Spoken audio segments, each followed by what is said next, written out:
Yeah, this young Rexo, you're not tuning in with Nolazine TV. So what's the downside of the music industry? As far as you can tell. The downside of the industry, as far as what I see, is like you having a really, I don't want to say the word, but deride, you know what I'm saying, certain people and do certain things that's really out your character to get where you need to get. And that's why a lot of real ones, like a lot of real people, they're not in that spotlight like they need to be, because they're not willing to risk their character to do certain shit that it take to get there. Now, like, it usually be strictly based off like your skill set and your character and your charisma.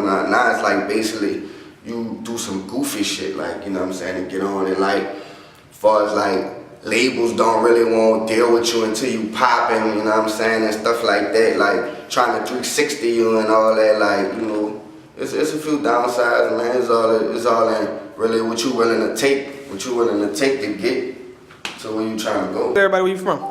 I'm from the Ninth Ward, New Orleans, you know what I'm saying, both sides. Like, my whole mama's side was from the other side, and my whole daddy's side was from across the canal, so I really grew up like in both.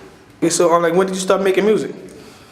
I started making music when I was like 8 years old, just messing around, writing, you know what I'm saying, my tablet, just following the hot boy, No Limit, stuff like that, you know what I'm saying? And then it just like grew from that. So what do you think you'd be doing if you wasn't doing music? What I think I'd be doing if I wasn't doing music?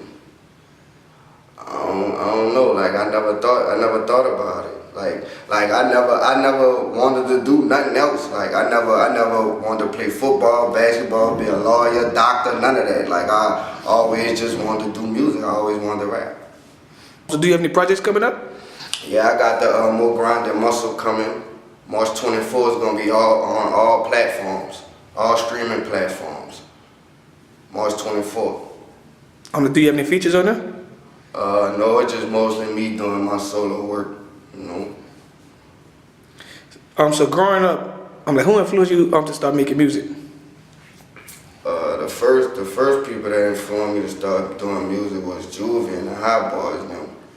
And then, you know, after that, I just got into all kind of music, like Rockefeller, State Prop, like, man, I listen to everything. Like, I listened to everything growing up. Like, if I liked it, I listened to it. Describe your music using only one word. One word? Yeah. Reality. My life. Reality. Tell your fans something about you that you wouldn't show on your social media. I'm real family orientated. Like, I don't have too many friends. Like, I don't have too many people I trust. I mostly keep my circle small with my family, like the ones that I know that's gonna stick with me rather this shit work out or not. Like, I'm big on that. I'm big on family. So what's your most memorable concert performance, and I'm also telling people why? I said in the House of Blues. It was like 2013 or 12 or something like that. It's my most memorable because it was my first time. And like most people start off performing in a little small spot with a few people, but my first time performing was in the House of Blues on a Sunday, like packed. So, you know, that was a nice experience.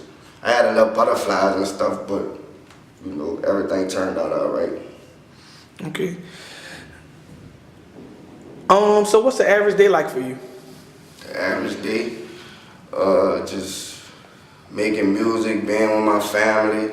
If I ain't in the studio making music, I'm thinking about my next song, my next concept, my next video concept.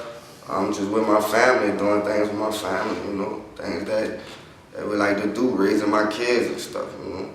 3 years from now, where do you see your music career going? In 3 years from now, I see my music career way farther than what it is right now, because this really mostly like just the beginning. Like, this me first taking it real serious, like, and with real consistency. So if I do this right now, what I'm doing for 3 years straight, I should have a nice platform, be able to do what I need to do and put my people on around me that I need to, you know, be put on around me. Okay. So do you feel like you have to move out your city, like once your music career, like reach a certain, like milestone? Uh, I feel like you definitely gotta move out the city at some point because, like, if you look at it, like all the ones that lasted from down here, they moved out the city at some point. All the ones who got to a certain point and they didn't move, something happened to them. Like they either dead or they went to jail. So like that's a big thing. But it all depends on how you move too. You know what I'm saying? It's good to move from down here, but when you come down here, you have to move a certain way. You know what I'm saying? It's just, and what you do is how you do it. Like period. When it comes to local DJs and radio, before it's like your city, do you feel like they could do a better job in breaking artist songs? Yeah, they definitely could do a better job, but I ain't gonna put all the blame on them though. You know, we all could do a better job. There's always room for better.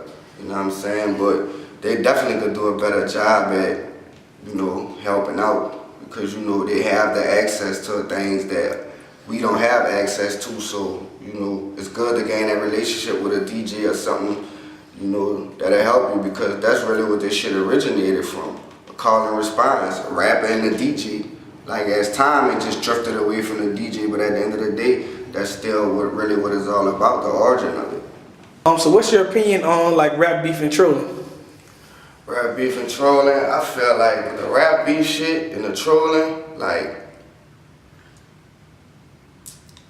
but the rap beef, like, some of that shit depends on the type of artist you is. Like, some of that shit come to you, and you gotta handle it accordingly. Like, with certain artists, like, it depends on who you beefing with, you know what I'm saying? Like, it's a certain way you handle certain rappers in certain situations. Like some people probably just trying to get some clout off you or, you know, create a platform off of you, or some people might really, you know, have a real issue with you or whatever, you know what I'm saying? And like, you gotta just handle the shit accordingly, just like you would do in the streets, like, you know. And for the trolling situation, I mean, it's a limit to that shit, like, you know what I'm saying? You gotta know when it's your limit, or you gonna end up fucked up. You gonna end up like dude with the ring, like Takashi, you know what I'm saying? So that shit cool to a certain extent, but me really, I ain't with all that trolling shit and all that. And if a rap beef was to come, then fuck it, I just handle it accordingly, like I said. So who is like young Rexo? What's wrong? Like as an artist. As an artist. Well, young Rexo, I'm an artist, you know what I'm saying, from the Ninth Ward, New Orleans, that been working on my craft for a long time since I was a kid.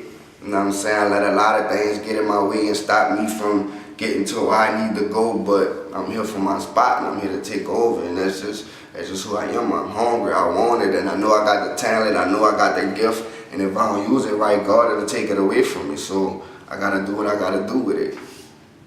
Got a lot of people riding on me, man, a lot of people depending on me, so you know, I'm like one of the only people in my family, like in my circle, with a real gift, like $1 million gift. So I gotta use it to get us where we need to go, put it on my back, you know what I'm saying? I'm like, what's your opinion on the 360 deal? Rape. It's rape. It's rape. First of all, if a label is trying to sign any type of deal with you, then that means you popular enough to be able to make your own money on your own as an independent artist. You know what I'm saying? So it don't make sense. It don't make sense to go for it. Like it just don't make sense because you get to the level where you under the microscope of big labels and they trying to sign a 360 deal. You could basically do it yourself. Like, you don't need a label these days. That's the good thing about it these days. You know, it's also a bad thing too, but it's a good thing too. You don't need a label to pop. But the bad side is that make it so saturated, so it's hard to pick out of a big barrel of people who really got the talent. Like somebody with the talent could be hiding way in the back, but they got all these trollers in the front, so it's hard to pick out, you know. But the 360 deal, nah, that's rape. That's rape, man. Growing up in the Ninth Ward, I'm like African trainer, and I'm like still trying to have a music career. Growing up in the Ninth world and trying to do music and stuff is hard because you don't have too many people where you from doing what you trying to do. Like so you really have to basically really find a motivation yourself, like to do it. You know what I'm saying? And like, but one thing it did teach me though, trying to do my music after Katrina in the night was that it taught me how to rebuild. You know what I'm saying? Like the way my community had to get rebuilt up and things get back up and running. So like sometimes when I slow down, my motivation out there of something getting in the way of me doing what I'm trying to do, I know how to regroup and rebuild and put myself back together and get where I need to go. Last but not least, tell everyone where to find you and also where to find your music. Young Rexo on Instagram, that's YUNG_REXO. And you can find my music on YouTube, just type in Young Rexo. And like I said, More Grind Than Muscle, coming soon, March 24th, is gonna be on all platforms. Y'all go check for that, man. That's gonna be serious, man. I put my heart and my soul into this, man. Y'all gonna love it.